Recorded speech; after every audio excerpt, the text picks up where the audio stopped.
I'm going to show you how to do eccentric chin-ups in today's video. This is really a useful tool for strengthening your tendons and ligaments around your joint, for really gaining control over your overhead end range position, so full shoulder flexion, and really having that neuromotor control of how to lower, because any injury, typically we find that injury is much more likely to happen in what we call the eccentric or lengthening phase of a muscle contraction. And so that is the focus of an eccentric chin-up. Let's get to it. So for an eccentric chin-up, you're gonna need a pull-up bar of some kind and some functioning shoulders. So up to this point, you should have the prerequisite strength needed in order to hang. So you should have worked on your passive and active hang, scapular pull-ups, that kind of thing. And if you have that strength, and you can do normal chin-ups, pull-ups, that kind of stuff, then an eccentric chin-up is going to be a good choice. Now,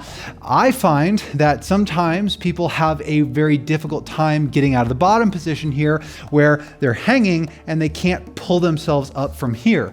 And so, however, they are able to lower themselves if they get up top. So what I like to do is, now my pull-up bar happens to be within reach for me. If yours is too high and you would have to jump even just to grab it, then what I would recommend you doing is getting a box or a chair, a stable chair, and placing it underneath you so that you can get up on the box, and that way you're kind of, the bar is very close and easy to grab. Now what I'm going to do is I'm going to jump up all the way up to the top position and then lower myself down. So I'm going to use my legs and spring to the top and then lower for 4, 3, 2, 1, complete dead hang, passive hang, and then use my feet again, right?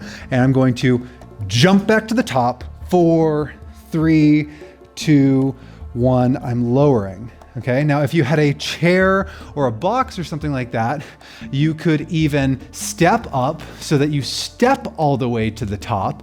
And then same thing, you would lower for 4, 3, 2, 1, and hang at the bottom, and then use your feet to support you. And you'll continue that, and you'll do as many repetitions as is necessary. So you'll notice that by doing this, we are completely skipping the concentric phase of the activity, which is where you actually pull yourself all the way up. Okay. Instead, we're just focusing on the lowering phase of the activity, which challenges your muscles, tendons, and your brain in a completely different way than if you did the full activity or if you just did the concentric or what have you. So integrate this however your program suggests. Do it intelligently and safely, slowly and progressively overload. Don't kill yourself. I appreciate you watching. Be sure to like and subscribe. See you next time.